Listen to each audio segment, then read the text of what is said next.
بسم اللہ الرحمن الرحیم۔ صرف 5 منٹ کا مدرسہ قرآن اور حدیث کی روشنی میں 28 شعبان المعظم۔ نمبر 1 اسلامی تاریخ۔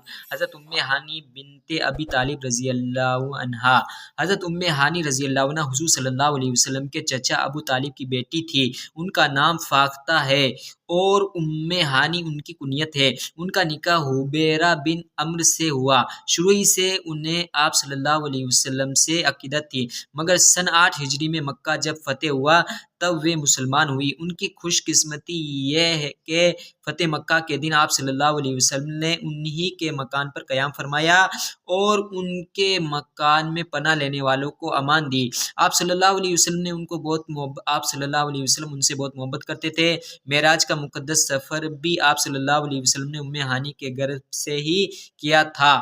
وہ آپ صلی اللہ علیہ وسلم سے کبھی کبھی مسائل پوچھا کرتی تھی۔ ایک مرتبہ انہوں نے رسول اللہ صلی اللہ علیہ وسلم سے پوچھا کہ اب میں بوڑھی ہو گئی ہوں اور چلنے پھرنے میں کمزوری محسوس ہوتی ہے، اس لیے کوئی ایسا عمل بتا دیجیے جس کو میں بیٹھے بیٹھے ہی انجام دے سکوں۔ آپ صلی اللہ علیہ وسلم نے ایک وظیفہ بتلایا اور فرمایا کہ سبحان اللہ 100 مرتبہ، الحمدللہ 100 مرتبہ، اللہ اکبر 100 مرتبہ اور لا الہ الا اللہ 100 مرتبہ پڑھ لیا کرو۔ حضرت ام ہانی رضی اللہ عنہ حضرت علی رضی اللہ عنہ کی وفات کے بعد کافی دنوں تک زندہ رہی اور ان کا انتقال حضرت امیر معاویہ رضی اللہ عنہ کی خلافت کے زمانے میں صلی اللہ علیہ وسلم کا معجزہ، رسول اللہ صلی اللہ علیہ وسلم کی دعا کی برکت۔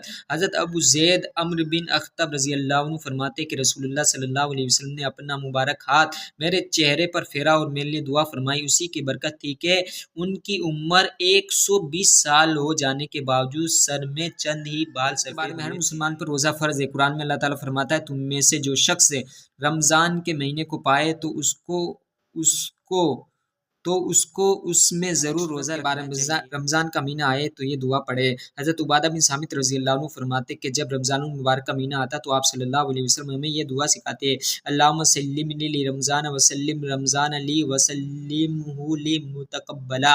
اے اللہ رمضان کے روزوں کے لیے مجھے صحت اور سلامتی عطا فرما اور رمضان کو میرے لیے سلامتی کا مہینہ بنا اور اس مہینے میں کیے جانے والے میرے اعمال کو قبول فرما۔ عمل کی فضیلت، نماز جنازہ کا ثواب۔ رسول اللہ صلی اللہ علیہ وسلم نے فرمایا جو شخص نماز جنازہ میں شریک ہو کر صرف نماز پڑھے تو اس کو 1 قرات کا ثواب ملے گا، اور جو شخص نماز جنازہ کی نماز پڑھنے کے بعد دفن میں شریک ہو تو اس کو 2 قرات کا ثواب ملے گا۔ معلوم کیا گیا 2 قرات کی مقدار کیا، تو آپ صلی اللہ علیہ وسلم نے فرمایا 2 بڑے پہاڑ کے برابر ہے۔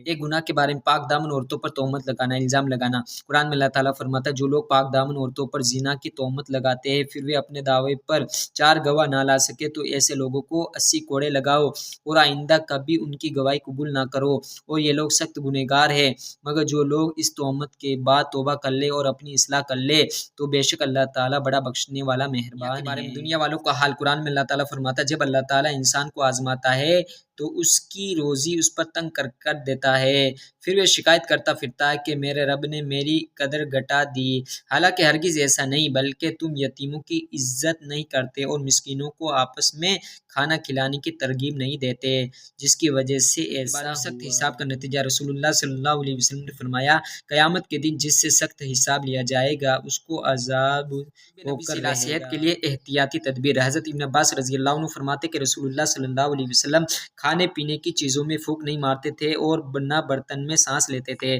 فائدہ: اطباء ڈاکٹر کہتے ہیں کہ جو ہوا سانس کے ذریعے باہر نکلتی ہے اس میں مرض کے اعتبار سے لاکھوں جراثیم ہوتے ہیں۔ جب انسان برتن میں 3 پھونک مارے گا یا سانس لے گا تو وہ جراثیم پھیل کر صحت کے لیے نقصان دہ ثابت ہو سکتے ہیں۔ نبی صلی اللہ علیہ وسلم کی نصیحت۔ رسول اللہ صلی اللہ علیہ وسلم نے فرمایا تہجد ضرور پڑھا کرو، اگرچہ اتنی ہی دیر کے لیے ہو جتنی دیر میں بکری کا دودھ دہا جاتا ہے، اور جو نماز بھی عشاء کے بعد پڑھی جائے وہ تہجد میں شامل ہے۔